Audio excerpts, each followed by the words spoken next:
ចាប់តាំងពីបានជួបអូ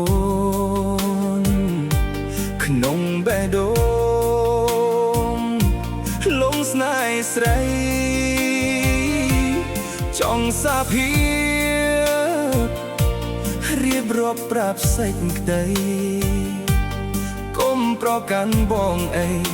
ព្រោះទប់ចិត្តមិនបានឡើយ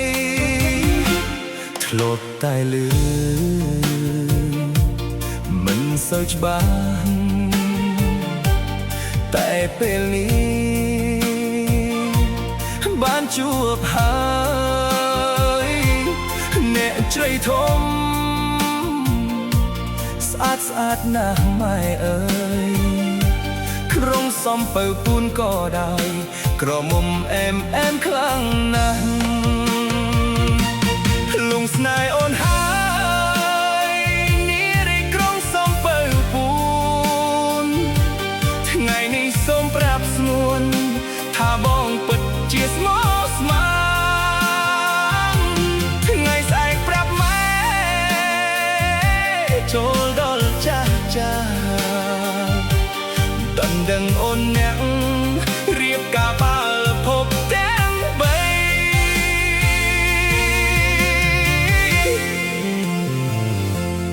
បងអ្នកឆ្ងាយតែចិត្តស្មោះអត់អើយហួ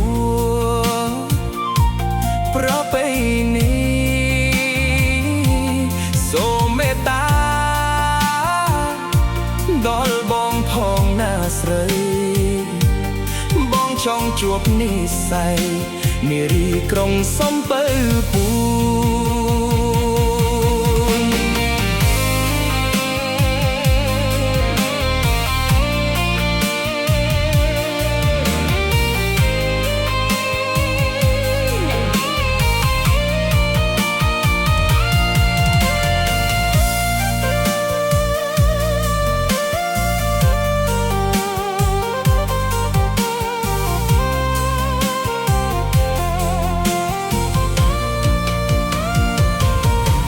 ស្នេហ៍អូនហើ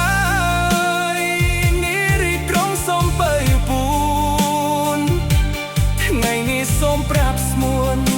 ថាបងពិតជាស្មោះស្ម័គ្រថ្ងៃស្អែកប្រាប់ម៉ែចូលដល់ចាស់ដណ្ដឹងអូនអ្នករៀបការបាល់ពុតទាំងបី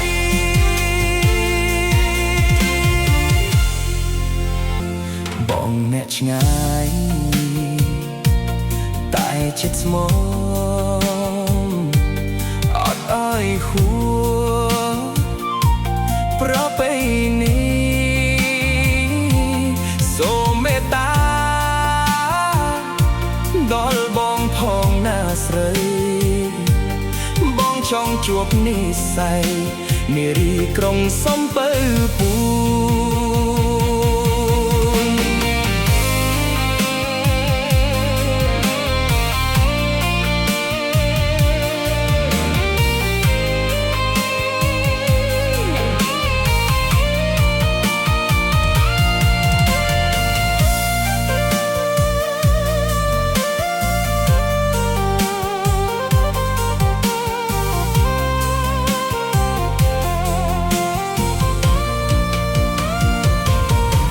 ស្នេហ៍អូនហើយនារីក្រុងសំពៅពូនថ្ងៃនេះសូមប្រាប់ស្មួនថាបងពិតជាស្មោះស្ម័គ្រថ្ងៃស្អែកប្រាប់ម៉ែចូលដល់ចាស់ដណ្ដឹងអូនអ្នក